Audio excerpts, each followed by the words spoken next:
All right. Let us know in the comments. We're back live. It's Better Savannah, John and Chuck. Chuck It's and John.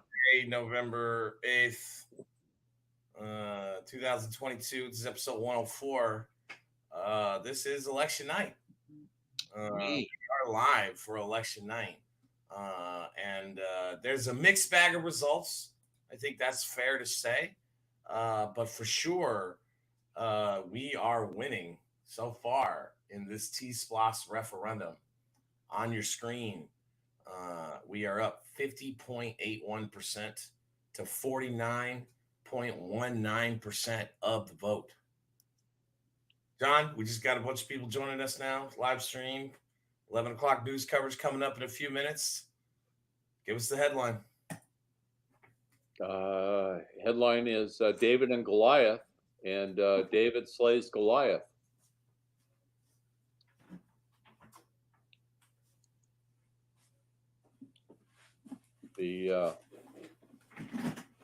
Well, we always knew this was going to be tough because people have been conditioned over the years for 20, 30 years to vote yes on these referendums to tax themselves. But we had the economy in our favor not being good, and of course we made a concerted effort to let people know that this was not the time or place, given the lost negotiations being in shambles. And I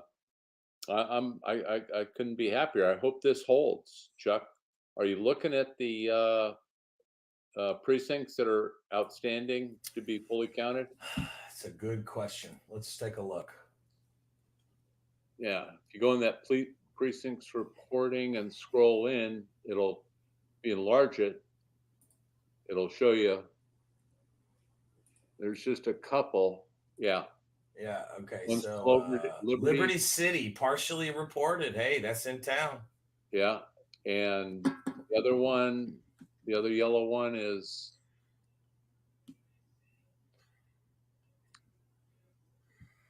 Share the stream, y'all. I'm trying to get it shared out to a bunch of places too. All okay. right, let's see here. This is Savannah Primitive, South Side. And then the big gray one, West Chatham, Compassion Christian. Yep, and we got a 1,558 vote lead going into it. So I'm feeling pretty good that although those two yellow may put a few more yes votes in, the big gray one is going to hold our lead. So those are. It says there's 6 precincts not fully reported, but I'm only seeing these 3 on the map. Let's see. Yeah, Liberty City, Savannah Primitive, Compassion Christian, Garden City Fire Training Center, Silk Hope Baptist Church. Yeah, there's your 6 precincts right there. Got it. Not fully reported. Okay. So David versus Goliath. What do you think the total dollar amount was that we raised and spent? I guess it's like 2,200. You think that's fair? Us? No, yeah. Under 2,000, Chuck. I think it's like $1,900 of ads. Yeah. Wow. Yeah. $1,900. Yeah, and how much did the chamber spend? $125,000. Let's make a new banner here.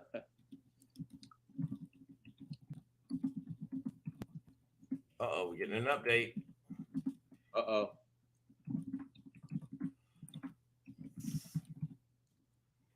2 minutes ago. I'm scrolling down.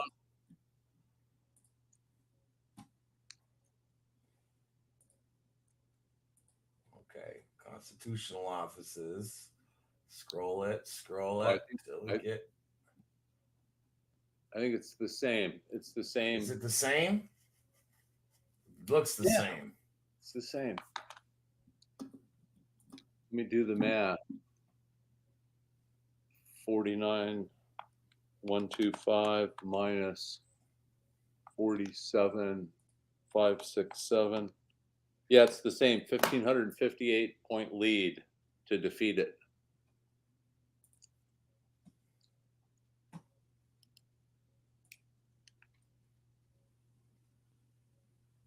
This is so close, Chuck. It's just nerve wracking. All right. So here's something I like to look at earlier. Okay, I was looking at this. This is the breakdown of the type of vote.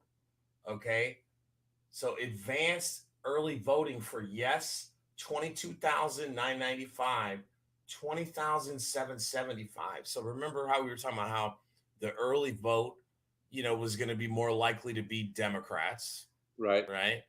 right. So in the early advanced in-person voting, I mean, we drove it to a 47-53. They were only ahead 47% in just this first category, right? You move over to the mail, they're barely ahead there, 4180, 3351. And the day of election today, so far the no vote has 25,000 and the yes vote has 20,000, right here. Got it. So, I never expected for us to carry the Democratic precincts on this tax referendum. I just expected that we'd keep it close enough that, our friends in the county and elsewhere, would come through for us at the end. So it's really the votes, the day of votes today that we picked up. But it's the fact that the advanced in-person early voting votes were Yeah. so close. Normally that's a 60-40 yes no split. Well, look at that's definitely our advanced work with concerted messages to counter Van Johnson, Linda Walter Bryan, Curtis Purty, and Nick Palumbo's Chamber of Commerce pro ads. And fortunately, Keisha, Alicia, and Bernetta very smartly went out with their own message saying, this isn't the time or the place for this. It's not right. Vote against it. Don't you agree? Oh, I think the timing is key. This economy is just not. This is not the right part of the cycle to be asking folks to tax themselves more. It's just not. Correct. So let's take a little bit of a break, and we'll pop out here to the statewide races.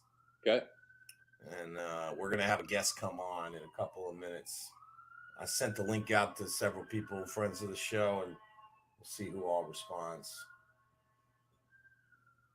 Top of the ticket's looking like a runoff. Both candidates in the Senate race below the 50% threshold. I think the polling seemed to point towards that. Isn't there a lot of uncounted vote? Well, about 14-15% precincts left to report. Wow. So you could think there's probably another 300,000 or 400,000 votes statewide to be counted. I just can't believe Herschel Walker is in the game, baby. Yeah. I mean, he's not up by a lot, 0.5%. Brian Kemp, meanwhile, governor in the rematch versus Stacey Abrams, looks like he's cruising comfortably to re-election. The key number here, look at the Libertarian in the Senate race. 1.94%, 64,000, just call it 65,000 votes. Yeah. Look at the Libertarian down here. Just 22,000 votes, 0.67%. Is that a comment on the individual? Well, all right. So, supposedly, there's like bad blood between Trump and Kemp, the voters, right? Right. But more of those voters, less people voted Libertarian in the governor's race than in the Senate race. I think it's, some hesitation surrounding Walker from a certain sense of the Republican Party there. I think that's what that number is. Okay. Move on down a little bit. Let's see here. Lieutenant governor, less of a spread than Kemp, but I think you're going to see a trend here where the Republican candidates, the further down you go, pretty much holding strong. Raffensperger very much mirroring Kemp, Yeah. almost 54%. That's going to be a 10-point loss for B. Win, the Democrat. Chris Carr, incumbent attorney general, a little bit less, but still holding strong, 52.5. Ag commissioner, Republican dominating. Insurance commissioner, that's going to be an 8 to 10-point loss for the Democrat. State school superintendent, pretty interesting given that the Democrat is a school choice advocate and the Republican is not, but the Republican holding strong, another 8 to 10-point win there. Labor commissioner, same story. And just bringing it back home here to the coast, in the 1st congressional district, wow. I said that if Wade Herring hit 45%, that'd be a good night. You were absolutely right. They are not anywhere close to that. Yep. What do you think? What do you where do you think we went wrong statewide? While I find these state house and state senate races real quick, John. Where do we go wrong? Not we, but where did Democrats go wrong? Well, it's a midterm election, and history is the party that's in office gets punished. So did we? It just wasn't, the timing wasn't right to hold ground. It was inherently a situation of you're going to lose some ground, and the question became how much ground you're going to lose. And I'm not smart enough to tell you, Chuck, if this general 8 to 10 point loss is losing ground or holding ground for given the context of a midterm election. What do you think? Well, I think the same sentiment that voters gave that they were tired of Trump and that they wanted something else. I think they're also sending that message versus Democrats. I think Joe Biden needs to be a one-term president. But you know what, John? I haven't had a chance to look at the federal level just yet. But I don't think it's a huge red wave nationwide, though. Maybe not. Maybe.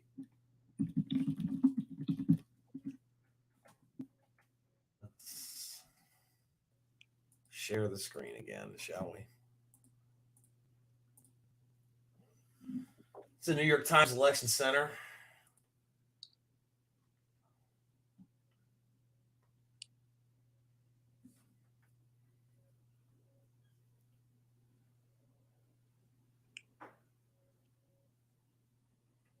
Their counter looks like, toss up in the Senate, leaning towards Republicans in the House still, but not a huge red wave here. Yeah. All right, let's look at some of the legislative races. Do we not have a? I'm checking for an update. We're still 94%. 94%. You let me know when we have an update. Well, I'll try. Okay. All right. Friend of the committee, former endorsed candidate Jay Jones, running in the Senate race. Still 30-something% left to be reported. But again, looking like a Republican win for the incumbent Ben Watson. Likewise, State Representative Derek Mallow, even though this says 0 reporting, looks like he will win, of course. Friend of the show, State Senator Lester Jackson's seat. Yeah. Comments here. Yeah, we agree, Brian. We don't need a TSPLOST right now, voters. Oh, you don't think many of them understood? Well, hopefully just barely enough did. Jetting inflation and a Dem is in office, so they are blamed. Yeah, it's pretty simple. Julia says Democrats are too soft and too dumb. Well, there's a thought there. All right, Margot Barbie, who I told you I thought was looking very strong in early voting, and a little bit later we'll come back to this race and look at the contest details. I mean, John, the Chatham County portion of this district firmly voted for her. Yeah, yeah, I It's saw the that. Effingham County portion of the district that did not. Yeah, it's So only we clearly, reporting. yeah, it so, does say only 50% yeah. reporting. So these are still a little early. Marcus Thompson rematch versus Ron Stephen, heavily watched, probably one of the most watched races in the area here. You know, doesn't look so good just yet, but again, still only 50% reported. Yeah, yeah. Chuck, I got to ask you, the whole woman female vote on Roe versus Wade, is it safe to say that it didn't all materialize as envisioned? Boy, John, that's a great question. I was watching Bill Maher of the weekend. The last episode of Real Time with Bill Maher before the midterm tonight here, and they were talking about this issue about how it seems perhaps that voters have just accepted that this medical treatment is going to be legal some places and illegal other places. Medical tourism is already a big industry internationally. Ooh.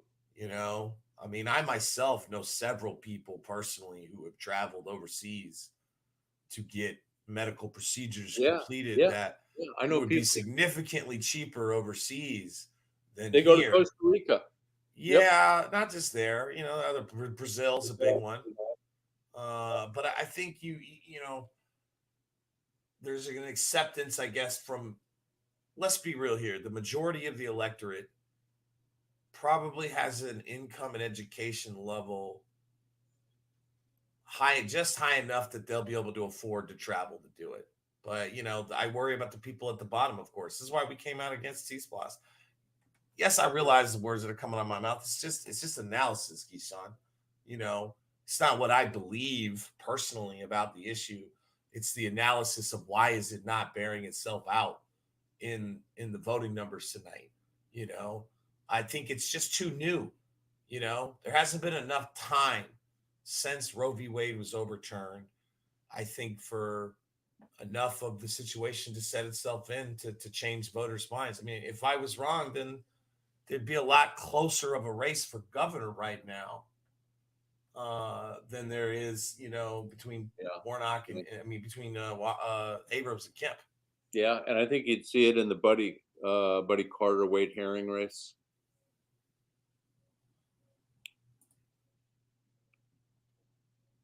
I mean, I'm not on the pro-slavery side of that debate, but I love you, bro. I understand what you're trying to say. Well, Chuck, if we can hang on to this thin lead on defeating TSPLOST, waiting for another update, pal. It will be the silver lining in the Chatham County election of today. Yes, it will. And I think our decision to focus only on that race, that referendum, was very smart, because we were able to put the little bit that we had, that is all chips in, and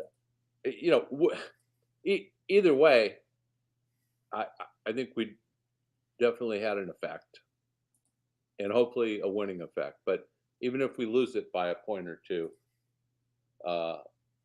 without our messaging and our communication and our early start, I think it would have been a much different outcome. I don't know if let's see, if I don't think the video may come through, but we should be able to get some audio going. Will decide a handful of high offices tonight. People all across the coastal empire and low country are also deciding who will serve on city councils, school boards, and where millions in public funding will go. We have live team coverage with crews close to home, as well as in Atlanta, where watch parties for the governor's race and U.S. not good buttons over on YouTube over there. It's 60-40 for Wade and Buddy. You know, I mean, it's not even close. Yeah.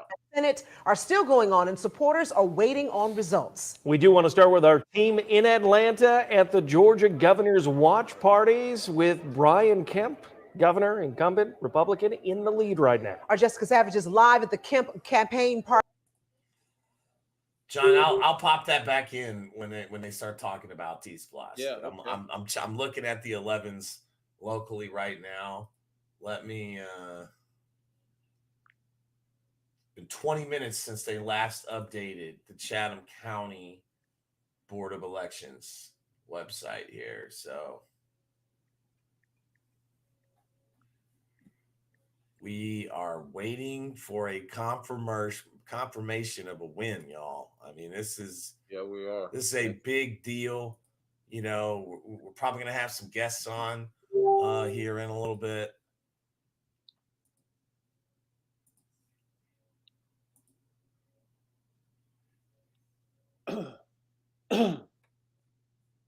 You can tell Jeannie she's welcome to hop on the show. Julia says MSNBC just called the race for Kemp. That's not surprising. You know, I mean, I think, you know, outside of a lot of specific issues I have with Governor Kemp, I mean, if you just look at the man's record, John, you know, he's got a better record than any other Republican governor I could think of running for election right now.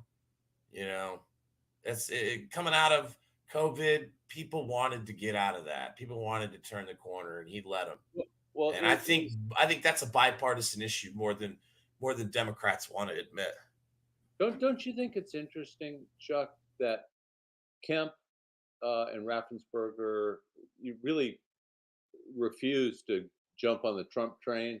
They decided to stay out of that, and even, you know, line up against him, particularly with Raffensperger sharing that phone call looking for votes. And here are two guys that can win their races without Trump. I think that speaks volumes. You know, it's not. Look at the difference. Look at the difference between Walker and Warnock right now. Yeah, 2,000 votes, 1,500, unbelievable. And almost 300,000 difference between Kemp and Abrams. Yeah, something got lost in translation there. You know what, man? I was on the phone last night with a Democratic elected official. That's all I'll say right now, right?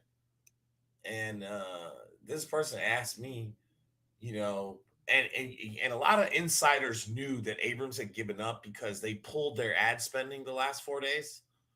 Yeah. So like over the last 4 days over the weekend, Brian Kemp and their allies spent like $6 million in one weekend in TV, and Abrams and them spent like $650. You know, in the last weekend going into the election. I think it's just because they knew the writing was on the wall. They lost.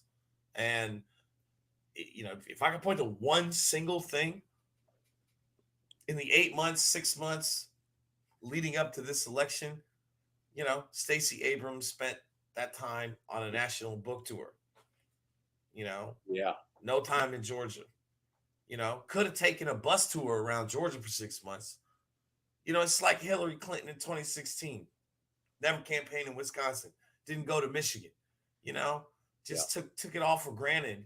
And, you know, as much as I would rather have a Democratic governor, you know, in the long run for the issues that face us locally as a Democratic constituency in Chatham County, Savannah, you know, I'd rather us just face the music of why a loss happens, not so much as, you know. Yeah. Well, you know, the Ron Stevens, Marcus Thompson race is a disappointment for me because huge disappointment. I really thought this was the year that we'd get past that. It had been so close, starting with Alicia Scott, then last year, Marcus's. Well, what does it tell you, John, that we've had 3 straight cycles for House District 164, all against incumbent Ron Stevens, and Alicia Scott did the best proportionately 4 years ago in 2018. Well, You know? she's the real deal. She She's is. incredibly bright. She is level-headed. She is persuasive. She worked hard. I'm not saying Marcus Thompson isn't those things, but Jeannie is more of those things. Jeannie, Alicia Scott is the consummate candidate, and if we'd had that little extra bit of horsepower from Marcus, it would be a different outcome, I would think. So we're still waiting on an update from Chatham County. Yeah, man. I hope 4 they're not minutes ago. putting their damn thumb on the scale to move some votes over. All right. So, John, why don't we have a little mini story time with Uncle John? Because when you say that, right, in the context of the last couple of years with the Trump election denialism and all that stuff, right? I don't want to. People think that, it's not that we won't accept the election results, but talk about the history of Chatham County, because you were here in 2008, John. Well, yeah, okay, that's the Mike Jones versus South St. Lawrence story, and that was Obama's first election, and this was Larry Chisholm running against, I forget who, for district attorney, and the early votes were hugely Democrat. African American turnout was just over the top, and this was back, what is that, 14 years ago? Wow, long time ago. So before they added in their early votes, which were like 40% of the vote, I want to say, Chuck. It was substantial, at least 30%, maybe even 40%. So after all the precincts were counted,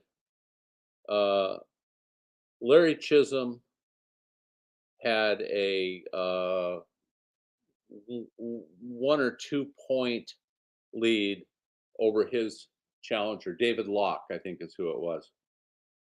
And Mike Jones versus South St. Lawrence was within a half a point, okay, within a half a percentage point. So then they dump in the 40,000 early votes, which were, mind you, mostly African American early voters because of the Obama election phenomenon. So after they dumped those in, Larry Chisholm went up 7 points over David Locke, which made sense to me. David Locke being kind of a white guy, Larry not.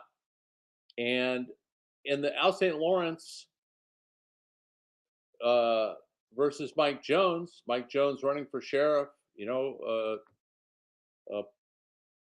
deputy sheriff, black, he lost votes. He lost enough votes to lose the election. Now, I don't know in what universe those results, respective results, can happen off the same early vote count. Do you follow me? I Oh yeah, I follow you. Keep going. Yeah.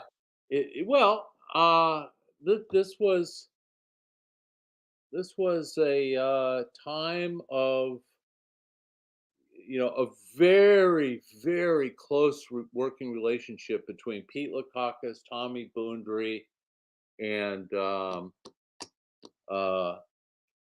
bridges at the elections, board of elections. And Mike couldn't believe it either. I mean, Larry goes up 6 or 7 points, and Mike goes back a half a point. Al St. Lawrence is saved. And by the way, it's my personal theory. This was a race for the 6th district between Karen Graney and David Galtley. David Galtley being the former police chief and incumbent. And when all the precinct vote was counted, Karen was winning by 1 or 2 points. And after they dumped those early votes in, Karen lost. And Karen was Democrat and Galtley was Republican. So how do you dump in 40,000 early votes that are probably 90% Democrat early votes and have the Republican get more votes than the Democrat?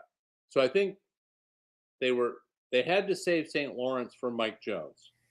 The county just would not accept Mike Jones as the sheriff of Chatham County. It was blasphemy to consider that. And whether or not Mike Jones was a good candidate is a conversation for another day. I'll just say tonight that he met all the qualifications, the legal requirements to be a candidate. So he had a right to be a candidate. Was he a great candidate? No. Would he have, if elected, grown into the job and surrounded himself with really bright people? Yes. He was actually, he had actually assembled a group of really bright people to help him, take office and, run the place and put in some pretty good changes. So I think they figured, well, since we have to save the county from Mike Jones becoming sheriff, since we're already in the refrigerator rearranging the shelves, we might as well save our buddy Dave Galtley. And they did. They did. It was a 2-for-1. And for the next year, Mike Jones, people would come up to him in the market or at Home Depot or wherever, and they said, Mike, they stole that election from you. They stole that election. I know it. And well, like I told you the other night, I feel like there's too many eyes on Georgia. There's too many eyes on Chatham County. I mean, Tybee Island with their ridiculous voter rolls out there. I mean, there's lots of eyes watching. I'm hoping that that's not going to happen. If you guys are just joining, go ahead. I'm sorry. Go ahead, John. A whole lot of modernization and safety measures and firewall circuit breakers have been put in place. This was 14 years ago, and I think it was kind of the last of the finger on the scale in Chatham County. At least I hope it is. Do we have a final total, Chuck, for John? I still don't have an update. Okay. If you guys are just joining us, on the live stream here on Facebook, YouTube, or Twitter, it's 11:17. We've got about 96 out of 100, 94 out of 100 precincts complete in Chatham County. We are still leading the TSPLOST referendum by about 1%, almost 2, votes. By about 1,500 vote difference. And we want to welcome into the show Alderwoman at Large, post 2, right? It is post 2, right? I think you it's should post 2. 1. I think so. I'm tired. You it's guys, like, all right? You should post 1. We should post 2. Yeah. She is P2. Okay, so a leader in the opposing coalition for TSPLOST, that saw, a very diverse coalition of white, black, Democrat, Republican, independent voters all coming together to vote no on this TSPLOST referendum. So we're happy to have Alderwoman at Large, Gibson Carter. Come on, live and give us a reaction. How you doing tonight, Keisha? I'm tired. It's a long day. I've been working hard for Savannah today. We started early at 6:30 this morning on the corner of Durant and Abercorn, urging the citizens of Savannah to vote no to TSPLOST. I went around this evening to neighborhood associations, thanking people for voting no to TSPLOST. On Monday, I traveled and visited neighborhood associations and encouraged them to vote no to TSPLOST. So we're just excited to be on this side of advocacy. We're excited to be on this side of saving Savannah. We are excited to be on this side of service. And I thank you for inviting me on tonight. And just want to thank my bookends of Savannah, Better Savannah. Thank you so much. You're so welcome, Keisha, and thank you for sort of leading the effort to get the opposition. I mean, even with your State of the City rebuttal speech, really you did the same thing by creating a coalition with Bernetta and Alicia, your colleagues, the minority on council that don't have access to the agenda or the same rights that the rest of the council has. And I'm convinced that if this lead holds and we defeat TSPLOST, it's going to really be because of you guys and the message that you put out to your constituents. Well, we always give credit where it's due, and it's due to the citizens of Savannah. We thank them every time for rising to the top, right? Despite all that they are faced with in terms of the issues, the most pressing issues facing our community, the propaganda that reigns supreme in our community, the confusion, the ambiguity of messaging, the gaslighting, despite all of it, they are able to decipher between what makes sense and what doesn't. And I'm so proud of the electorate of Savannah in that our citizens are becoming far more engaged. They are far more intelligent and plugged into this political process. In 2019, I wanted to do three things for Savannah. I wanted to advocate for the citizens of Savannah with regard to the most pressing issues facing them, whether it be picking up their recycling bins to reducing crime and poverty in our community.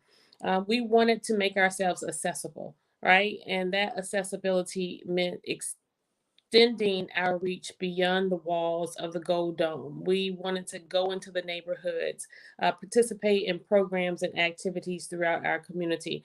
But most importantly, John and Chuck, we wanted to inspire the citizens of Savannah to engage and take their rightful place in our government. We wanted to flip the dynamic and not play the game, but change the game. And in changing the game, we wanted the citizens of Savannah to recognize that they rule this government. We work for them. For far too long, the citizens of Savannah were led by politicians who made them believe that they, in fact, were the standard and they, in fact, were the persons who held the buck, started the buck, and stopped the buck. But now we have put the power back into the hands of the citizens of Savannah to let them know that they do not have to ask us for what they want, to plead with us for what they want, or to beg us for what they want. They demand and they tell their elected officials what it is that they expect with regard to reducing their property taxes, what it is that they expect with regard to reasonable services within our local government, what they expect with regard to housing, reducing homelessness, and reducing crime in our community. And we're not 100% there, but No, no, but prayerfully this, will signal the beginning of demonstrating that we're getting there. yeah, this TSPLOST, if it holds, it is a ray of hope and a great example of what you ran on in 2019. And if I can characterize, the last administration, the Deloach administration, was historically a lot like Harding, Coolidge, and Hoover, the presidents right after the turn of the century, after World War I, who were conservative and Republican, and who believed that government's job is to get out of the way of business. That is, don't regulate business. Business will operate fairly and honestly, and the citizens will benefit from that. Well, we all know what that led to. Contrast that with FDR or Lyndon Johnson or John F. Kennedy. They believed that government should be an active umpire calling balls and strikes between business and the private sector. And that's really how you guys came into office, was to say we're gonna move the thinking of our city government away from the Coolidge Hoover model more to the LBJ FDR model of actively engaged in creating a level playing field, calling balls and strikes for the citizens. So I commend you for having to suffer, 3 defections of great significance that forestalled this great sweeping change that we thought was eminent. But your mayor is a very persuasive and clever guy who managed to co-opt half of the revolution over to business as usual, and that's unfortunate. But a lot of people are looking forward to next year's election as the revolution 2.0. Yeah. Are you All up right, for I just want to say, because I want to play a game. Okay. it? Okay. We'd all agree that the 2019 election was an astounding, repudiation of the local establishment. So, what I want you guys to do is pick a precinct, any precinct, and I want you to see the difference, John Okay. and Keisha. What we're looking at here is the 2019 SPLOST. This was the same day Alderwoman Gibson Carter got elected. We had a countywide SPLOST, SPLOST 7. Okay. And tonight's SPLOST. So you tell me where we want to go. East side, west side, Ardsley. You tell me where we want to look first. This is 2019 map right here. Let's look at the 6th district. The 6th district. Okay. Let's see. The sanctuary. Windsor Forest Baptist. Good choice. Okay. 6-2. 2019 SPLOST referendum. 66.11% voted in favor. Wow. Okay. Okay. All right. Remember that now. 6-2, 66%.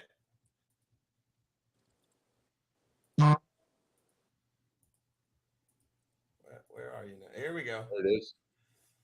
Tonight, 57.32% yes, 42.68 no. So we got that's a 9-10% jump down. That's a 10% drop. 10% drop in that precinct. 57.3, 66.6. Times are changing. Times are changing. Well, it's gradual. It's gradual, but it is cumulatively enough to defeat the measure. Hopefully that holds. But relative to the remaining people on council that haven't lost the progressive focus, and that's Keisha, Alicia, and Bernetta.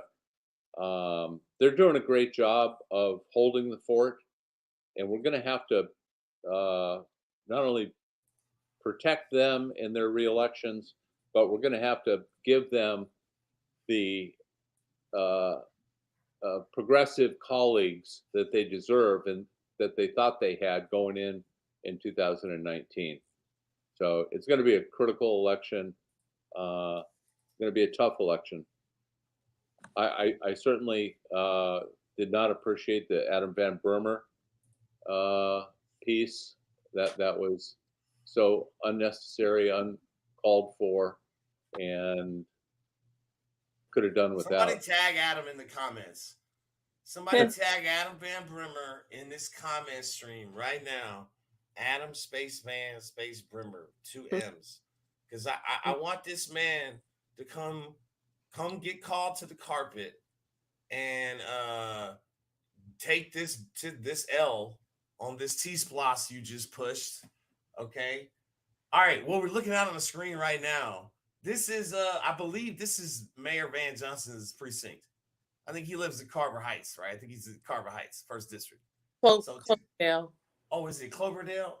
Cloverdale is in the Carver Heights precinct, right? Am I wrong about that? I think I'm not. Is this Cloverdale over here?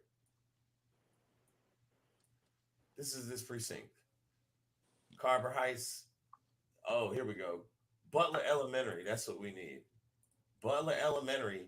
In 2019, 73% of this precinct, 73% of this precinct voted for SPLOST.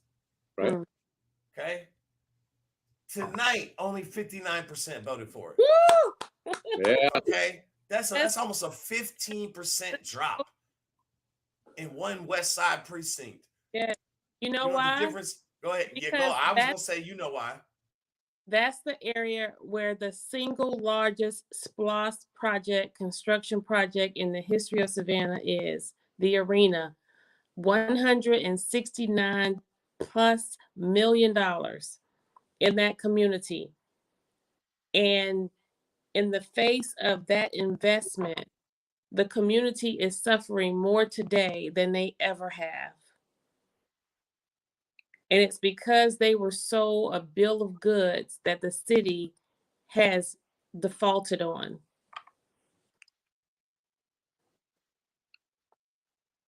The arena was pitched as an economic driver, a community benefit for Carver Village, Cloverdale, and Brickyard, when in fact, it's a setup. It's a setup to take the community. And if policies are not enacted, if political will does not go forth, in the next 2 to 4 years, Cloverdale, Carver Village, and Brickyard will be communities that we will not recognize. Gotcha. Hey, just I'm watching the Chatham County count, Chuck. Did you notice that 4 more precincts have been completely counted? And there's only 3 left. Oh God.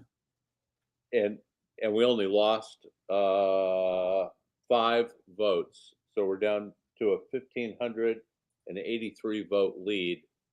And there ain't that many votes. 97% reported. Yep. And there just aren't enough votes in this remaining Compassion Christian. I'll keep talking. I'm about to pull up the WSAV feed in a second when they get to the TSPLOST. Sorry to interrupt you, Keisha. But in Compassion television. Ooh. Christian Church precinct, there's not going to be 1,500 votes there. And I don't think this is a precinct that within its composition is pro TSPLOST. I think it's more of an anti TSPLOST. So it'll only increase our margin.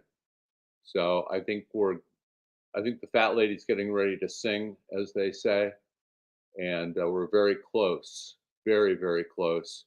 Chuck, can Can you look at the votes from Compassionate Christian from 2019? Yeah, good idea. Good idea, Keisha. I bet you he can do that, Keisha. He's lining up a, oh, maybe he's doing it.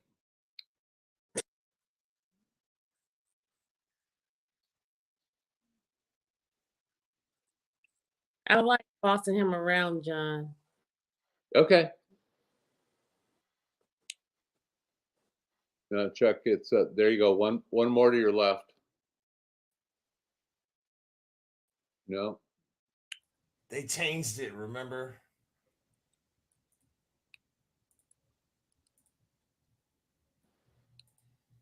It's Let's see what number it is. 7-09.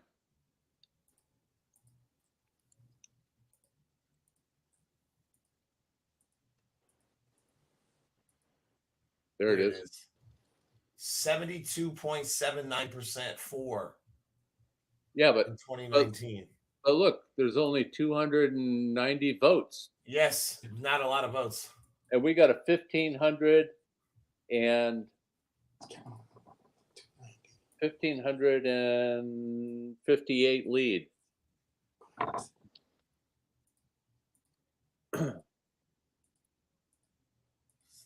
Where is it? Here it is. Yeah.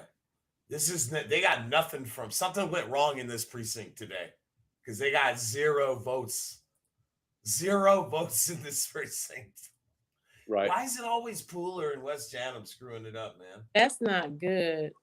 That's not good at all. That's bad. But there's not going to be 1,500 votes cast there. And if there are, it's certainly not going to be all yes. Right. You right. know?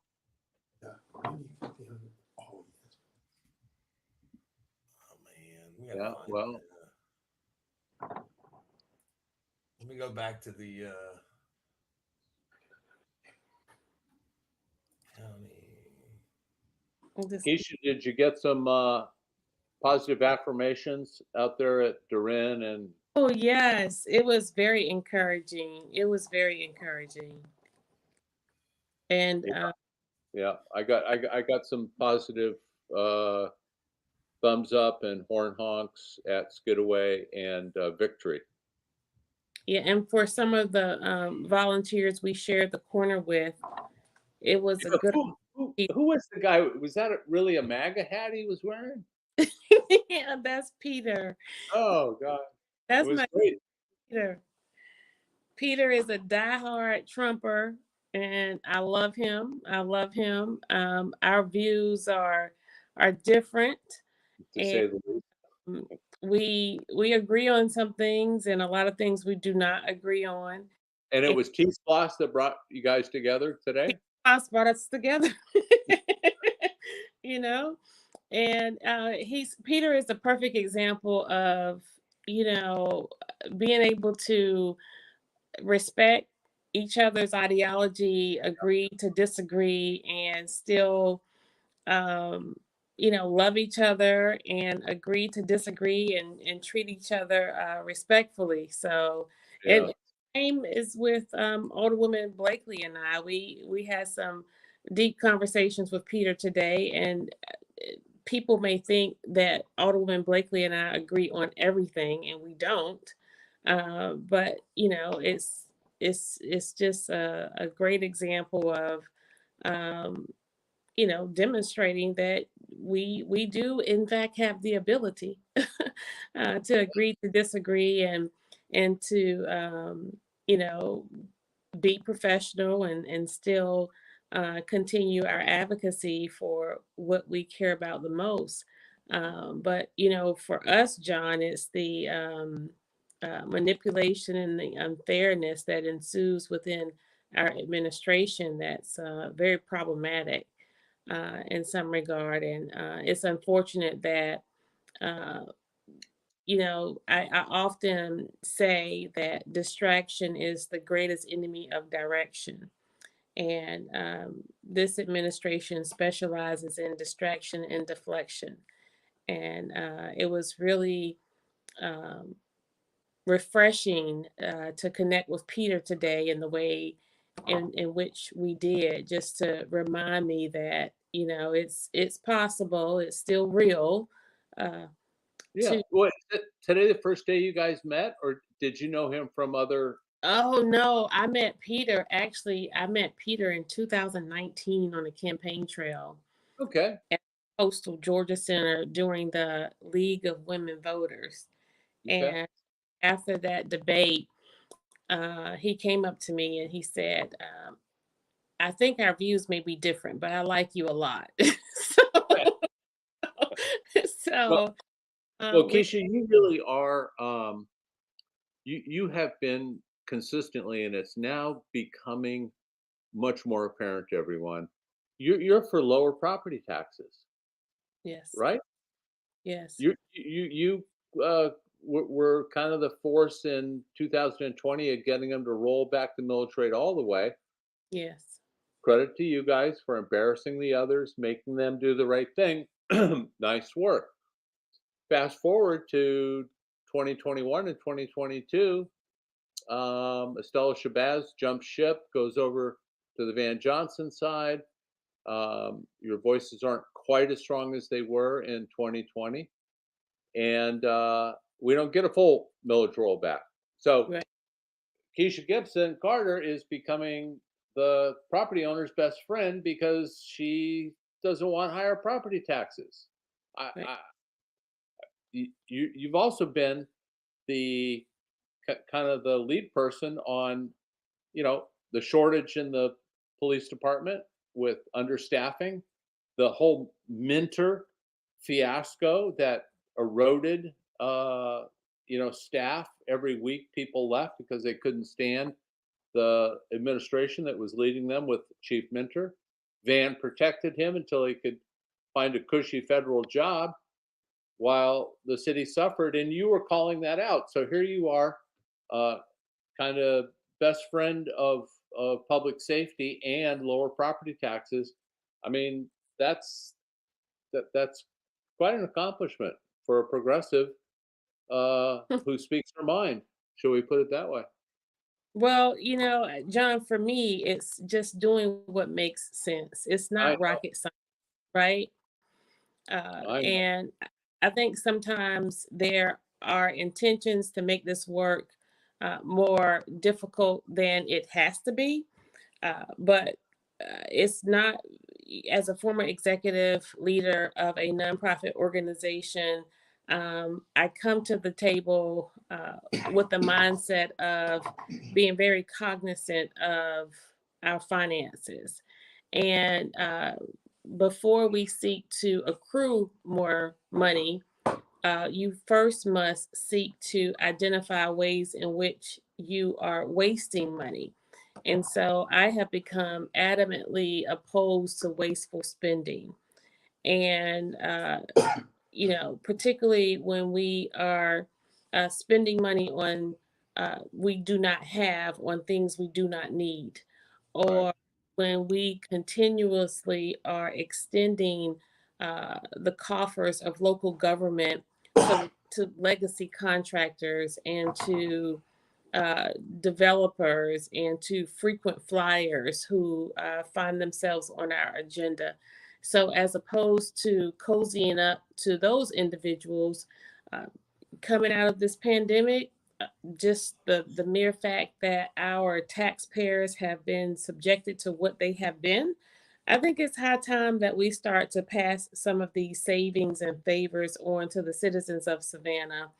I visited the Victoria Neighborhood Association tonight, and believe it or not, that community is just as challenged as our inner city community. They have the same issues and the same concerns as people all over Savannah, in that they feel as if our city is under siege. I said to them tonight that the city of Savannah was for sale during the last administration. And Yep. in this administration, we sold, and so we have to have somebody at the table who's willing to sound the alarm and call these matters out. And it's unfortunate in some instances, but for the most part, we're doing all those things that are necessary to um, Well, to yeah, our Savannah. you guys are standing tall at the helm, and it's hard to get your hands on the tiller because of the majority on council.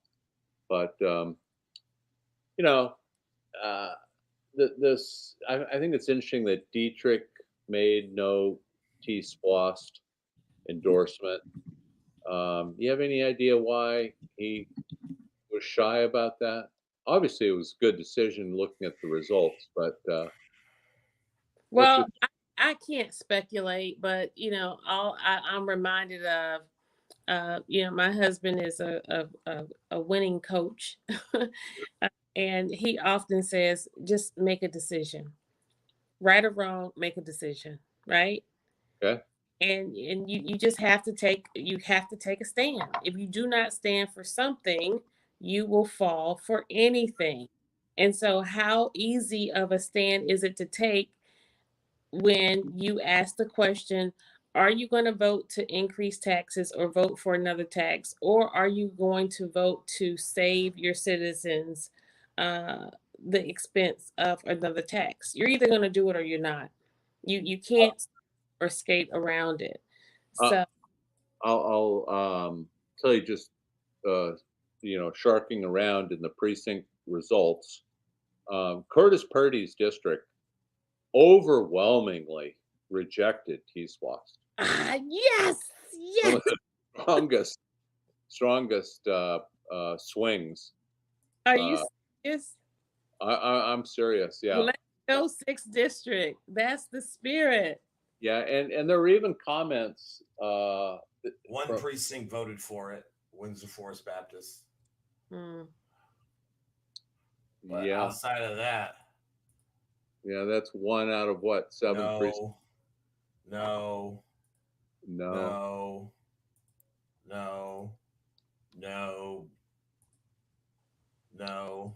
These are all precincts that voted for it 4 years ago. Because remember, 4 years ago, every precinct in Chatham County voted for this tax in 2019, 3 years ago. Okay. Every single precinct won. Every single one.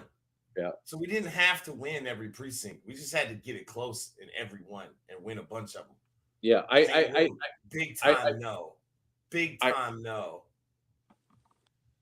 Yeah, the subscript to that is that Purdy is a little out of touch with his constituents.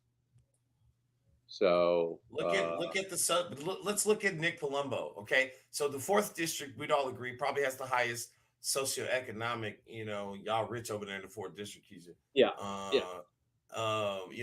Status of any district, right? So yeah. JEA. Okay, I purchased very low, Chuck. I know you did. You got it. You bought low, right? Buy low, sell high, right? Okay. JEA building. Quintessential Ardsley, right? Yeah, about 50-50. 50-50. Yeah. First Presbyterian Church, 52-48. I mean, this is barely in favor. Okay. Yeah. Holy Spirit Lutheran, still 60-40. That's Columbus Avenue. 64? 59% for, 40.77% against. Mm. Now you're getting into Dietrich's district. Yeah. 60-40. 60-40 for, 56-43 for, 54-45 for. That's amazing to me. Dietrich didn't come out for TSPLOST. Do you know? I just want to say this because the election's over.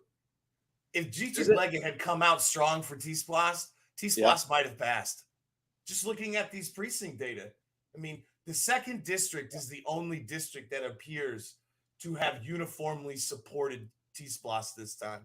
That's downtown and midtown before you get to Ardsley and a little bit of East Side. I think that's amazing. Well, by the way, Kemp has already claimed victory in his speech just now. I'm listening into the shouts out to WSAV, the only local news going out 3.5 straight hours I know the other ones have commitments with some national syndication, but even though I don't really like SAB's viewpoint most of the time, I will commend them for doing a 3.5 hour straight broadcast. That's commendable. They have Ned Brindle-Ducci on there tonight, John. Gotcha. Chuck, can you reach Hall and find out what's wrong with that one precinct that has 0 votes? I mean, I doubt I'm going to get him on the phone tonight.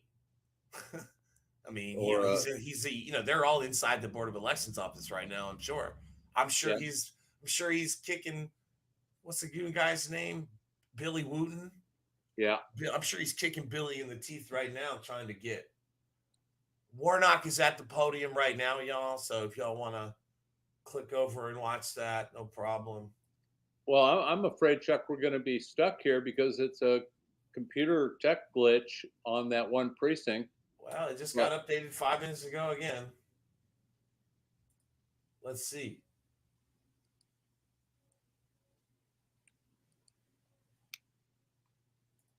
Yeah, Warnock's Warnock's making the preacher joke. Let me try not to talk too long. All right, John. Yeah, these numbers are a little different, a little higher. 51,569 to 51,119. 97 out of 100 precincts still. Let's see. What does this say? Not reporting is in gray. Precincts reporting. This is the one I want. Okay. 3 precincts still outstanding, John. Let's see which ones. Hang on. Compassion Christian, still 0 in that thing, man. And then it's just, this is all West Chatham. Garden City, Silk Coast Baptist, 8-3, 7-13, 7-9. That's all West Chatham, man. Yeah, well, Chuck, can we look back at how many votes were cast in the last election from that missing precinct? Or how many? We already did. The SPLOST one? It was only 250. Oh, geez. Okay. Yeah, I'm telling you, man. I mean, all right, let's go back to the baseline number and just do some math, okay? Okay. Okay, there's been 101,688 votes cast. And, I mean, if the precincts account for 5,000 more votes, that's got to be the max, like 4,000 or 5,000 more votes total. Okay. In order for them to get past this 1,400 and change lead we have, yeah, they would have to get 4,100 out of the 5,000 remaining votes. That's 82% for in West Chatham. Anybody want to sell me that? Sell me that, please. Yeah, that's not possible. I'm claiming victory, baby. I'm telling you, we won this election. It was super, super, super close. I mean, you cannot imagine how close this type of election is. There must be something in the water about Keisha Gibson Carter and close election victories. Yeah. Would you care to comment, Alderwoman Gibson Carter?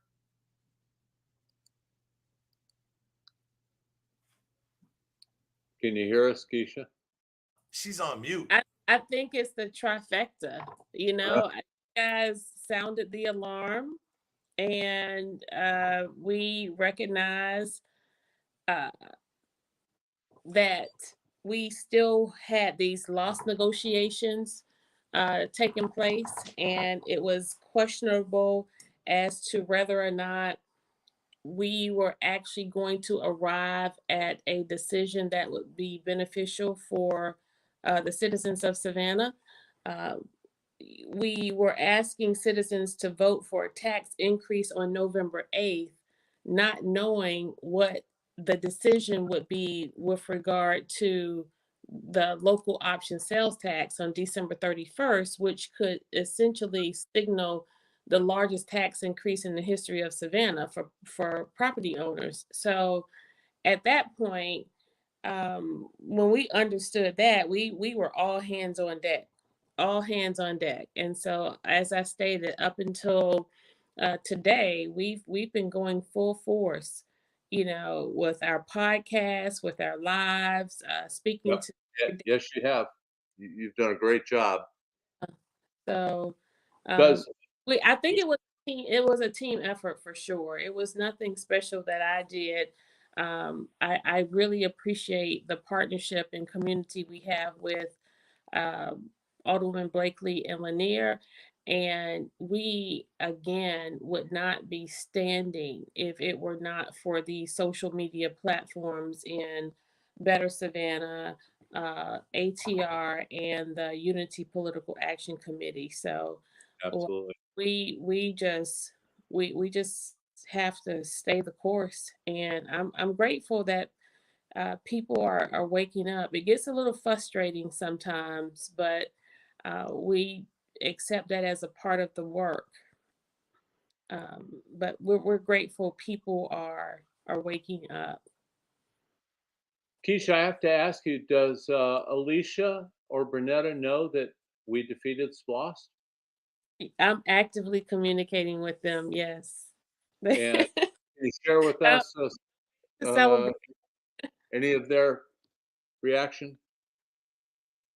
They're excited. They're excited. I think They're welcome to hop on with no video and just audio and tell us too. I think they recognize it for more than what it is.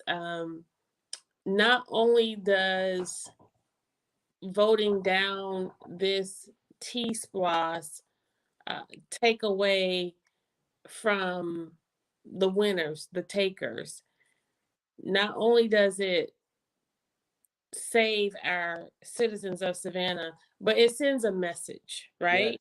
right. You're Sends absolutely a right. message loud and clear to the establishment that we are coming closer and closer to like ridding ourselves and our community of business as usual and status quo politics. You know, Yes, they spent $125,000. the chamber alone invested $60,000, no doubt of the city of Savannah's money, in a Right. marketing campaign. It's just And, wash and money. what like really blows me away, the $125,000 investment primarily came from people, architects, contractors, Civil engineers. engineering Yep. firms, attorneys who actually do business with the city of Savannah and Who the county. benefit directly from the SPLOST. They It's their are active account. participants in our biweekly fiscal business. Yep. And those very people, and this is what makes it even worse.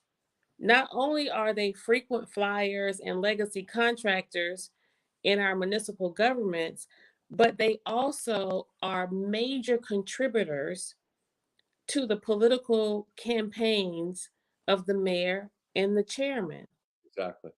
who who, by the way, are Endorsed solely T-SPLOST. responsible. Not only do they endorse T-SPLOST, but they are solely responsible for negotiating laws. And so, if the same individuals who are padding their political pockets are encouraging our voters to support a tax that actually goes against them and further pads the pockets of the takers, and we're supposed to believe that you are sincerely negotiating laws? Come on, Savannah. I need you Yeah. to wake all the way up tonight. Everybody stand up. Stand up. Stand up. Stretch your arms high. Like wake up. It's It- high time that we start to see these matters for what they are and call it what it is. We can't dance around it anymore. yeah. No, the kimono opened up a little bit tonight, Yes. and uh, what we have been saying now on Better Savannah and ATR and these little independent voices that are now a little larger. We're being verified. We're Yeah. being authenticated. We are being proven correct. That unionized grip needs to get the camera work better. You know, we got to pay our union labor a little bit better for Keisha's minions over there. We'll rush a couple grips over there right away.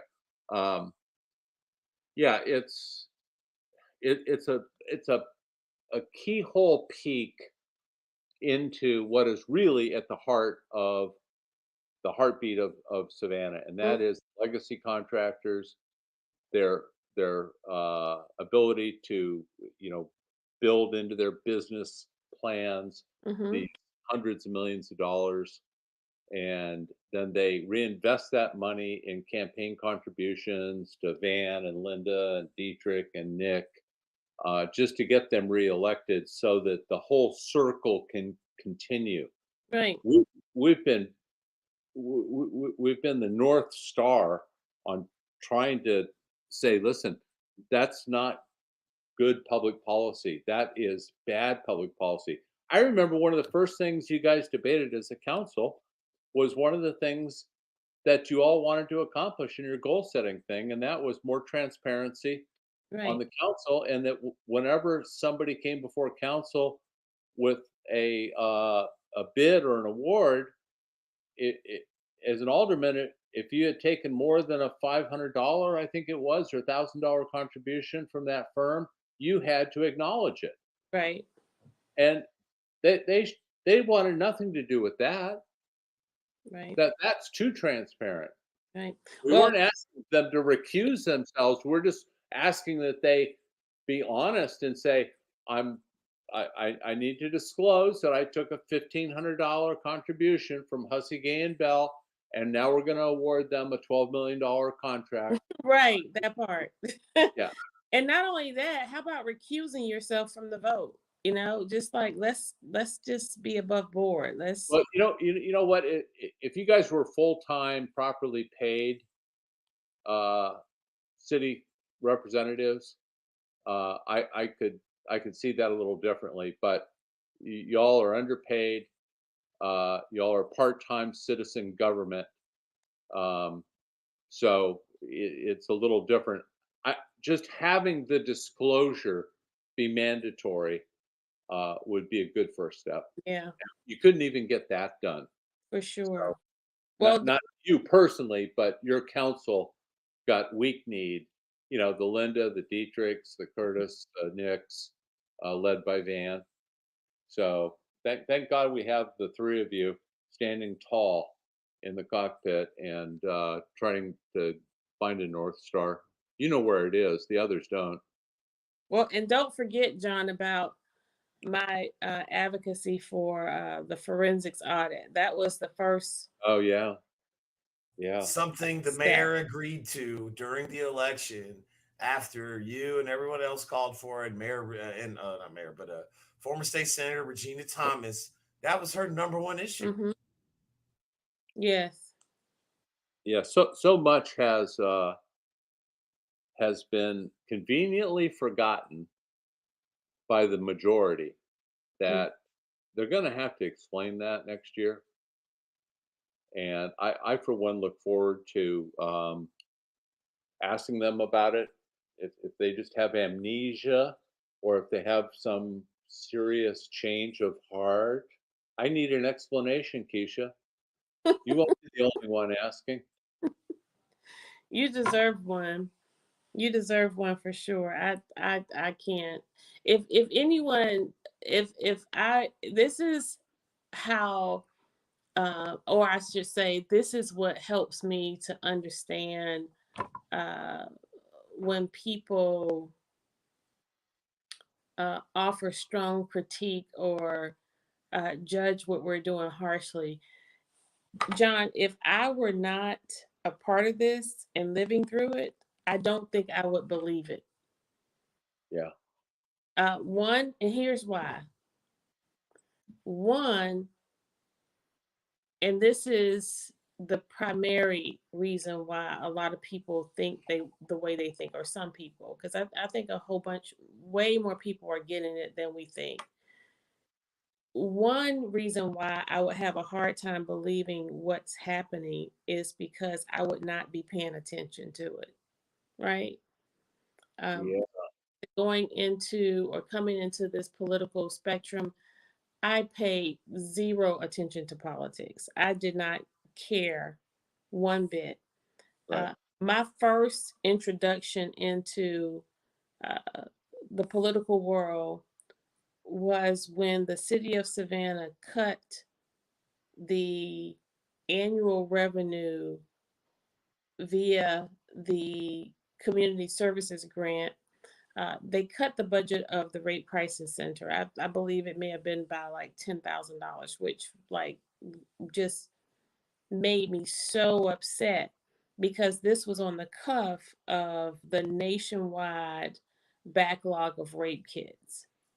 And I Mhm. thought, how in the world could you, in the face of the largest deficiency in our community as it relates to violence against women and justice for women and children who were victims of sexual assault, rape, child molestation, how could you cut our budget knowing that you have all of this atoning to do, right? Yeah. And I went before city council, and that was the first time that I exhibited a passionate display of how displeased I was with my government. Yeah. And Did you hear from the establishment that you overspoke, or? well, it was clear to me in the end when everything sort of came to a screeching halt. It was clear to me that my advocacy and my announcements of things like, we have victims who come to Savannah and leave with a rape kit as a souvenir, as opposed to uh, something that resembles the historical qualities of our community. And I said that basically to say how, the majority of our victims at a certain period of time during my work at the Rape Crisis Center, a lot of them were tourists. And Yeah. I had a real issue with the fact that we had people visiting our community and experiencing this horrific crime, if you will. And, they were students, people who were not from Savannah. And in almost, I would say over 50% of the cases, over 50%, I'm very confident in that number, involve alcohol consumption by one or both parties. And I don't want to make this about my work in advocacy, rape, and sexual assault. We're talking about elections here. But it's important to note um, that, our city extends a lot of liberality where alcohol consumption is concerned. And we have little regard for putting into uh, effect those pieces related to prevention Right. and incorporating increased responsibility where the provisions of that alcohol is given. And so with that, um, we we're not very we did not become popular as a result of that, I should say. And it's okay. It's That, that's that's how they treat you. If you speak out in Savannah, they try to get even with you. mm-hmm, They can't just uh, intellectually hear the subject and have a debate with you. They make it personal. yes. They uh, they're almost like a totalitarian regime. It, Mm-hmm, it's it's kind of like Iran. If you speak out, the morality police will get you.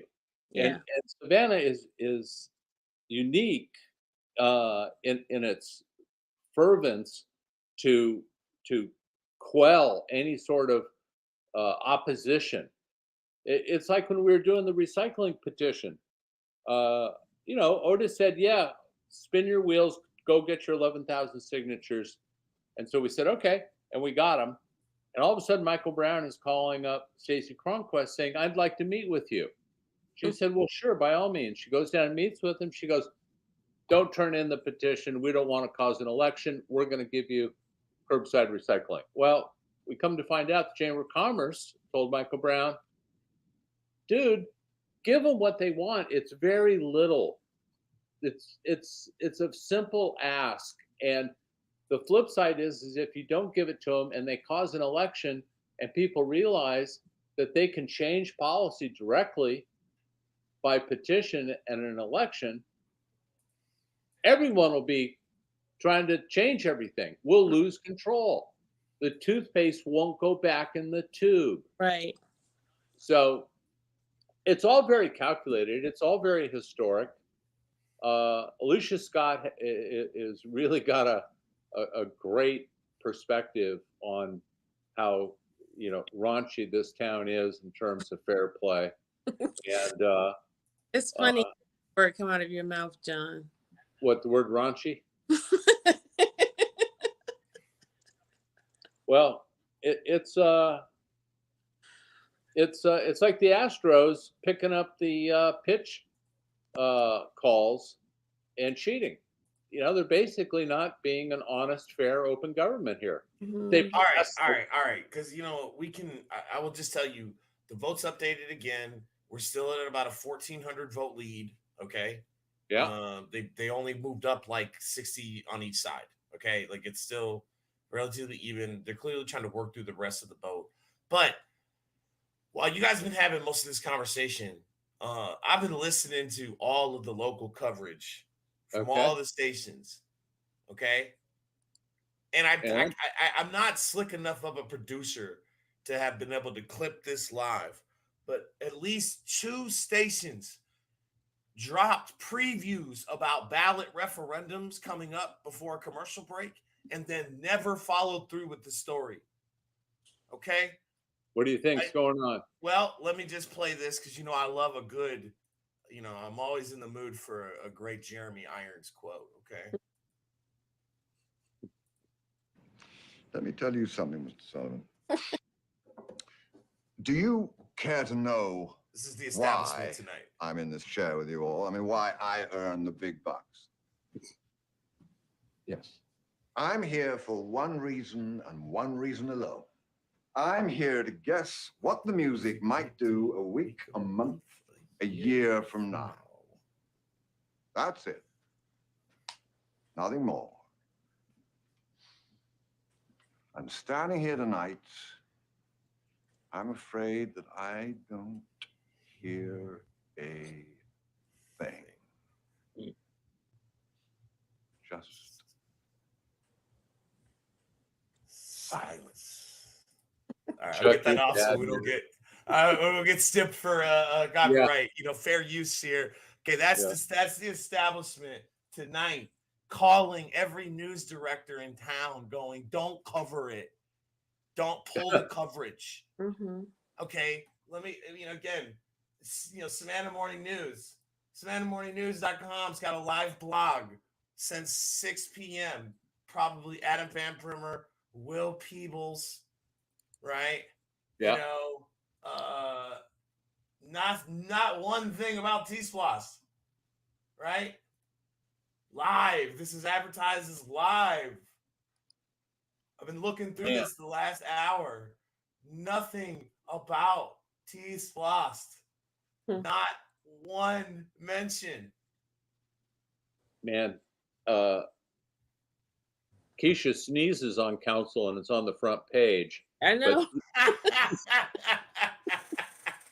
TSPLOST goes down in flames, and it's like Jeremy Irons. It's silence. Oh, you have to laugh to keep from crying. I just, as I stated before, if I were not living it, I would not believe it. And I was saying the reason why is because I would not be paying attention, right? Had it not been for a set of circumstances that sort of led to me entering the political arena, I had absolutely nothing to do with politics, didn't care, was not concerned at all. But secondly, Uh, one of the reasons why I wouldn't believe it is because I wouldn't want to believe it, because I would want to believe and see that everybody was doing what they were supposed to do or doing what they were called to do. Like, it would be out of my mind to think that things would be going the way that they are going, particularly with the people who are at the table, you know? Um, What was your moment of awakening? the fairgrounds. The fairgrounds, for sure. It was a huge turning point for me. This goes beyond anything Van Johnson conjured up or even created in terms of the division. And I just want you all to know that the division on council was manufactured solely by Van Johnson. Sure. When we came onto council as the neophytes, uh, uh, Van Johnson and Estella Shabazz were the seniors. They Yeah. both knew how important establishing a majority was, and it's a sick sort of incestuousness that is vile and ugly and undescribable and explainable all at the same time. But to know that they were supposedly um, teammates or together in a minority during the Deloach administration, and to come into power together, but to see how they worked against each other in the race to 5. And it just so happened that Van was far more crafty, skilled, and experienced. And so he beat Estella out. And it was only until, and if you remember, look at the history, go back to 2020, from January to about the first quarter of 2021, January 2020 to the first quarter of 2021, it was essentially a 5-4 vote. It Me, was. It was. Renetta, Alicia, right? We were on the same page, on the same sheet of music, and fighting for the same thing, which primarily were fights for the people, nothing for our own personal gain. But when Estella saw that she could not gain ground with the Fairgrounds project with us, she jumped ship and struck a deal with Van Johnson. And you can see it, you can pinpoint it, you can, and so for everybody, all of the data crunchers, the analysts, the political pundits, the reporters, journalists, you can pinpoint when Estella jumped ship, the fairgrounds item appeared on our agenda and Mm. movement started to take place. Before then, we were kicking the can down the road. She was working hard behind the scenes, bobbing and weaving and juggling, trying to figure it out. And we were working alongside her. We did this big photo spread on the front steps of City Hall that said we were not rubber stamps. We just had a victory and winning, uh, opposing the hotel motel tax. And probably a few months after that is when we saw the change and the deals started to be made with the Fairgrounds project.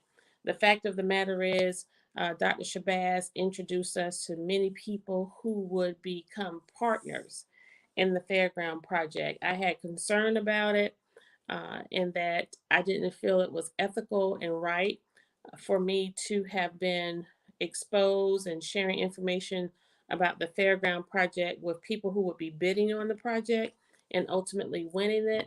But Jay Melder and Michael Brown seemed to think that there was nothing wrong, nothing nefarious about it, and we could move forward.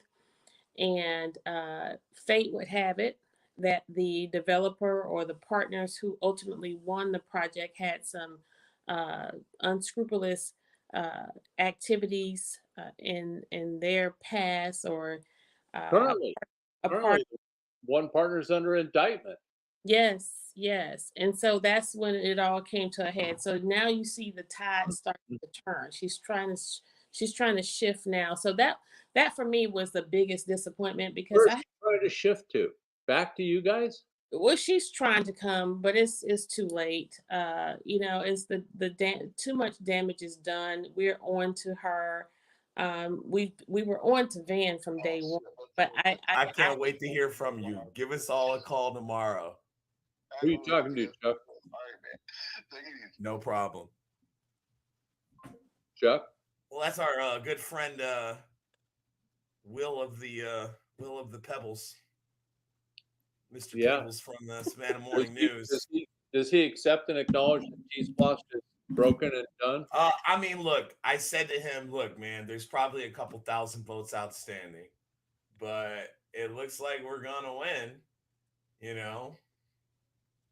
Yeah, well, 80% of them would have to go against us at this point, which is highly unlikely. There hasn't been a precinct yet with that sort of margin. No. But we could check it again. So, definitely there's got to be some comments. I'm sure you'll be getting reached out for comment. John, I mentioned that, he'll want to talk to you and me, because, I mean, this is really. Well, they need to speak. They need to speak to Bernetta and Alicia and Keisha as well, Chuck. They should speak to Jeannie. They should speak to everybody. Absolutely. We would be the last people they would want to talk to, but it's fine. Come on, you know that algorithm sells clicks with your name. We're not in it for that. It's unfortunate that Savannah Morning News, at the same time they vilify me, they create. I'm a commodity, for them. I say how should I say it? Commodify me at the same time they're vilifying me, right? So it's for them to decide what they want to do.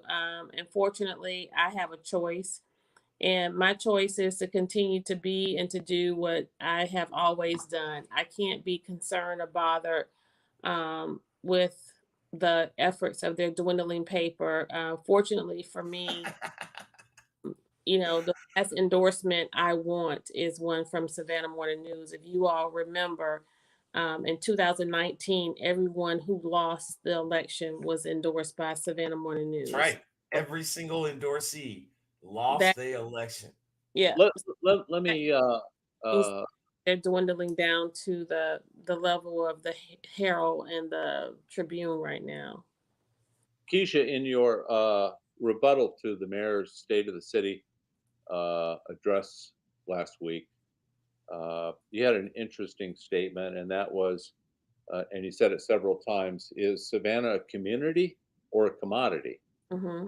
And I would like to suggest to you, for your consideration, that when the media asks you about this TSPLOST failure, if you can somehow suggest that the next sales tax ought to be an affordable housing SPLOST, that would make when the Savannah current one expires.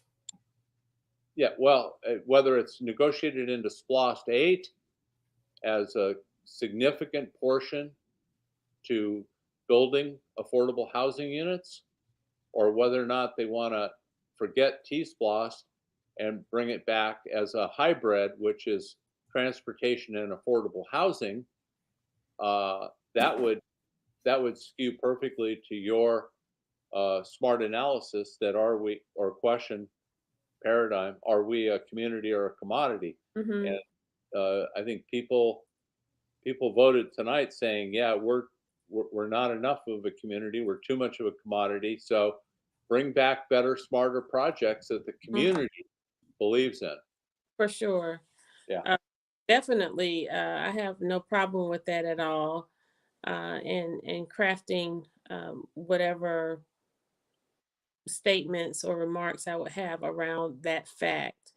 But ultimately, John, it's up for the media to recognize that. It's not enough for me to just offer those sentiments. At some juncture, our local media have to recognize that it is not in the best interest of the citizens of Savannah for them to align themselves with the establishment and to provide cover of the mayor and the chairmans and every other politician who behave badly or who do not put forth those policy initiatives and make those decisions that's going to help this community. Whenever they are providing cover for them, as opposed to covering the issues, you are doing a disservice to this community. And I would venture to say that the media in this town is just as culpable as the individuals who pull triggers. Yeah, The, but Keisha, I have to push back a little bit and say that the newspaper or the journalist's job is to report, not to suggest alternative policy. what And and, it's and we depend on you. I mean, I'm your constituent, and I know your colleagues are not going to uh, line I, up I behind this. that, John. I totally get what you're saying, but you know firsthand how many policies I have tried to put forth. The media and the journalists who sit in that chamber with me for hours on end, they know what we have been trying to work on and get past. It is no excuse, and it may not be the journalists who are actually on the beat or writing the message or writing the story. It's actually the editors who control the narrative.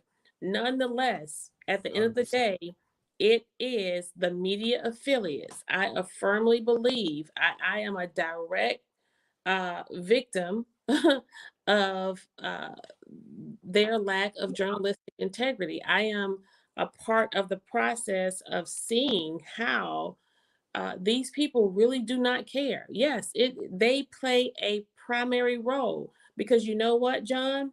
If they were reporting adequately in terms of what really is happening under the Gold Dome and what really is happening in the corridors of the Chatham County administrative offices, the citizens of Savannah would be more inclined to hold us accountable and to hold the people who are making this decisions accountable. I'm just on the end of the struggle and the fight. It's Mayor Van Johnson and Chairman Chester Ellis who are the heavyweight. They're making the decisions. But when there is motivation to hide and to marginalize, to promote the most marginalized people who are on our council and on the commission, and you deliberately cover up the work of the people who are actually trying to do the work, they're culpable.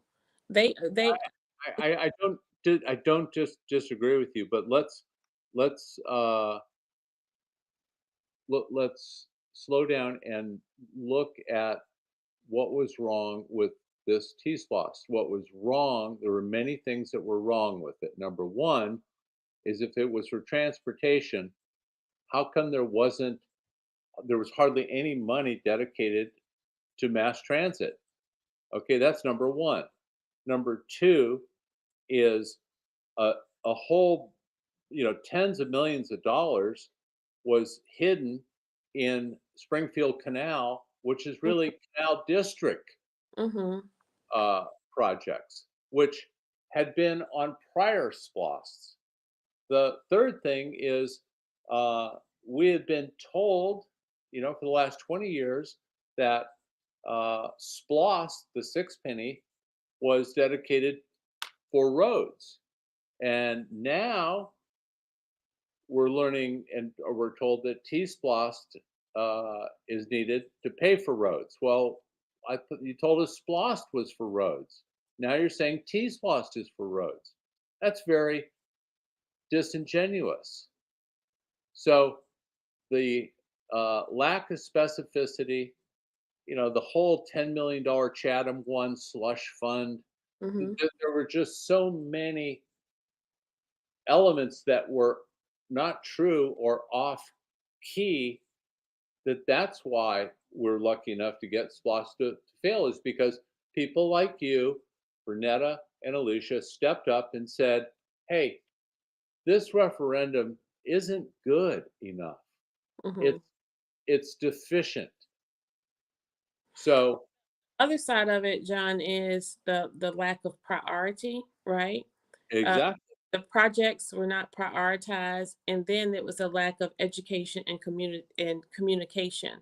A lot of people don't know what TSPLOST is. I had a neighbor passing my house, and I just, you generally shouldn't ask people how they voted or what they voted on, but I know him pretty well. So I asked, I said, did you vote no to TSPLOST? And he said, I saw your sign in your yard, but I don't even know who that is. Right, as a person, yeah. So it Yeah. was a lack of education, Well, right? People how many did people real showed up for the Chester Ellis uh, right. explanation and dissertation on T-SPLOST? I was the only person there in a 300-seat auditorium. You call that a dissertation, but okay. Yeah, Um, sales pitch. and so it was a lack of priority, poor education and communication rollout, and then ultimately it's the ambiguity of it all, right? My husband brought to my attention when we went to the ballot. We didn't get sample ballots this time, but when we went into the little booth and we saw the ballot, he said, Keisha, did you notice that the first option for answer for T-SPLOST was yes? Right, right. The percentage of people who just go into the booth and just vote for the first thing they see. So Yeah, why wasn't it in alphabetical order? Why didn't you have no first, right? And then when you look at the language in the referendum doesn't ever say T-SPLOST. It did well, it they suckered us with that freaking arena in 2006 on the ballot, a right, 400-word SPLOST list, and right. the thing that took out 90% of the city of Savannah's cut in SPLOST uh, 5 and 6 was 2 Yeah. words, and arena, So 2 words. shame on the people who are responsible for crafting that. It's a very sneaky process. But again, John, this goes back to why I am so encouraged by this victory, or what we want to see a victory tonight, and that is the electorate.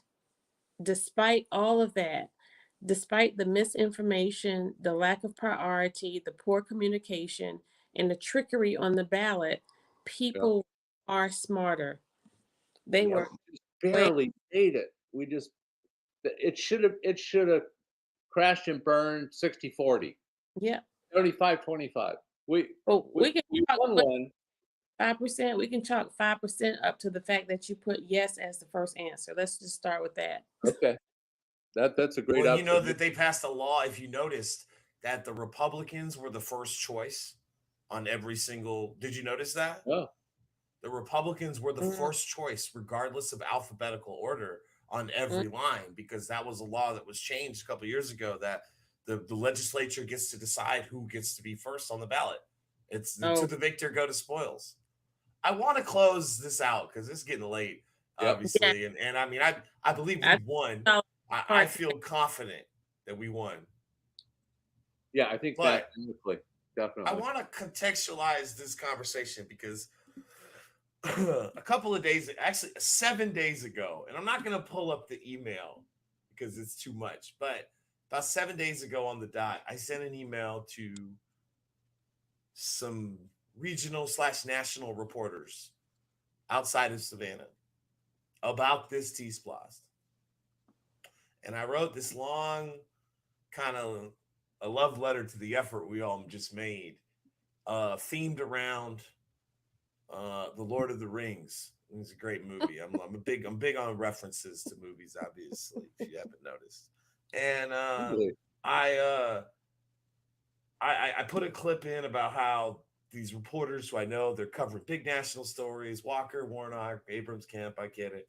But I said at the end of the night, about 4:00 in the morning, when you finished all of your work on your actual stuff, click over to Chatham County and look at these results, because this is a David and Goliath. This is they used to call those classic stories epics, the epic of Gilgamesh, the epic of, all the epic stories, and I ended that email paraphrasing this mayor's whack State of the City speech last week, talking about the world is watching. And in parentheses after the world, I put Hyundai, Atlanta, DC, meaning the world is watching. They just put together a $7.5 billion development deal, that they have been working on for at least the last 6 to 12 months. And that's when this TSPLOST referendum came up from Chester and Van, and it failed. The world is about to be watching. My suspicion is some leaders from the Kemp administration, will be in touch with this leader on this panel here tonight very soon, given the dynamics of the shifting sands of this electorate. And so just in the context of think global, like globally local, like we got a lot of big stuff going on in the region here. And this was a statement of repudiation, that people on the outside are going to be looking for answers on. So I just want to contextualize that, and then I'll take us out. Chuck, I just want to make one observation. I keep going back to the site and subtracting the no votes, the yes votes from the no votes. And even though no more precincts are reporting, every time it updates, it takes 100 votes away from us.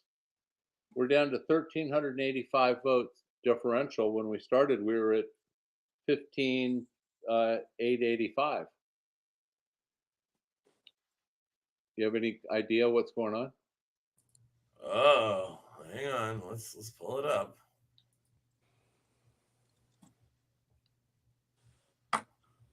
Still 51,941.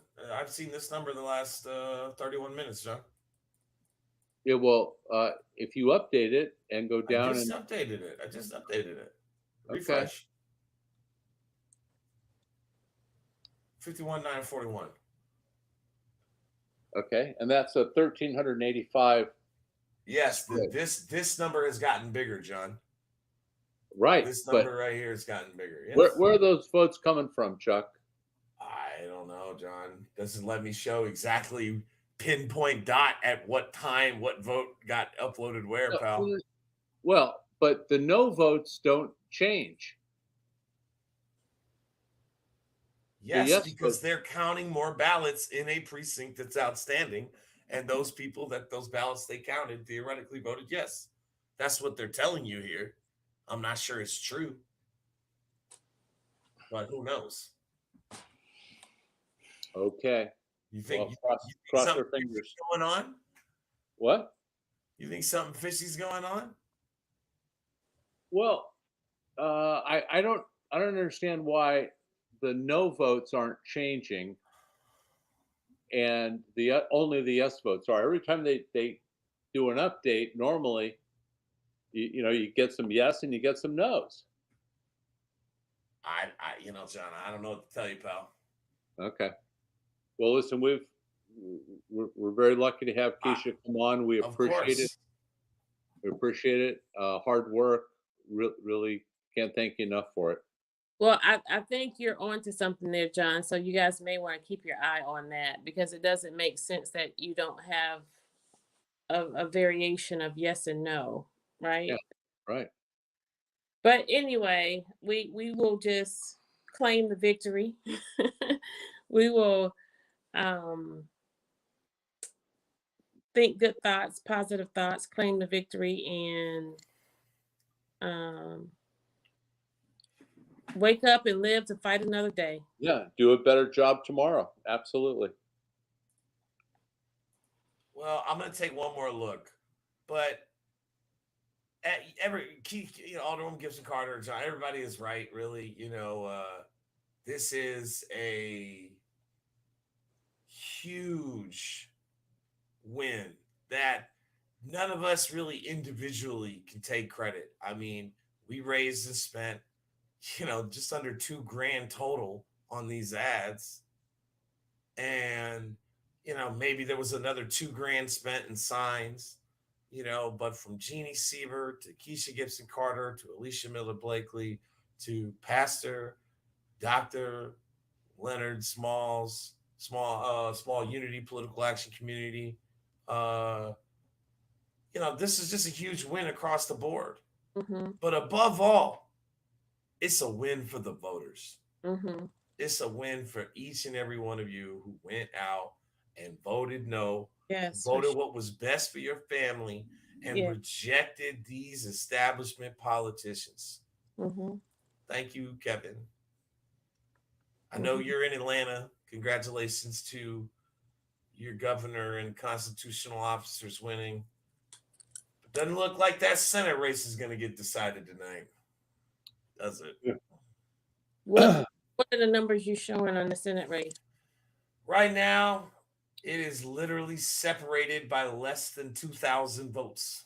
48.97 to 48.99 in Warnock's favor. And 2% for the Libertarian. 2% of the state voted for the Libertarian in the Senate race, John. Only 0.7 of the state voted Libertarian in the governor's race. Just to point that out. That's a huge difference, just from 2% to 0.7. Yeah. Well, I don't understand why Chatham County's thing is not really doing very good here tonight. Well, geez, Chuck, there's only $500 million on the line. Nobody would mess with. Oh God, here we go. I mean, look, I'm game to go there. Okay. I mean, look, Kevin Goff, you're watching. Okay. The Chatham County Board of Elections website, for this TSPLOST reporting, John thinks it's getting a little iffy now. So let's, it hasn't been updated theoretically in 36 minutes, John. Okay. That's what the website's saying. I've made a note at the time at 12:38. Oh God, that's smart. Yeah, that's smart, pal. If we got a crack detective on it. Yeah, well, I'm just applying logic. So anyway, appreciate all your hard work. 941 5556. Yep. Look, I'm gonna just leave it in the universe's hands that we're gonna win tonight. Okay. We're gonna win tonight. It's gonna be another couple hours or maybe first thing in the morning. But there's gonna be a lot of questionable coverage about this referendum election in the coming days. There's gonna be a lot of questionable things said. And I want people to come to the sources, right? Because when they tell you that it was Keisha Gibson Carter, or it was Better Savannah, or it wasn't any individual one person. It was a collective group effort. It was an effort by a clear majority of Chatham County voters. And that is what you call leadership. So that's all I got to say to close us out. And then I got a clip. Kevin, tell you're having fun up there at the Brian Kemp victory party, because we see you are slurring the words on the typo here. I'll see what I can find out, is what he's meaning to say. Appreciate that. We'll follow up with the attorney there. But the message I'm going to leave with you voters after I take us all off the recording here in a second is just that, when these politicians try to talk to you or at you instead of with you, you need to stand up to that. And I have not felt this good about these voting citizens standing up to these establishment leaders since the night we were at the station watching this woman win her first election by an incredibly close margin. She was up against a lot of money, just like we were. Just like we were. Yep. Yeah. So I appreciate you guys joining us. It's a good night. Good job. Absolutely. Congratulations. I detect Better Savannah. What do you got, John? I detect a disturbance in the force. Oh yeah, I for sure know we'll get hit with a Star Wars clip, but I do detect the disturbance in the force, my friend. We'll be in touch. We'll be back. We'll come back on Thursday and talk more about it with you guys. We'll do. Good night. Thanks for joining us.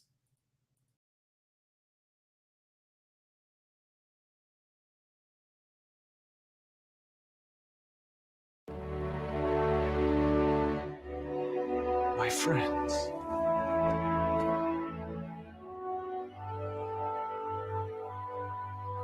you bow to no one.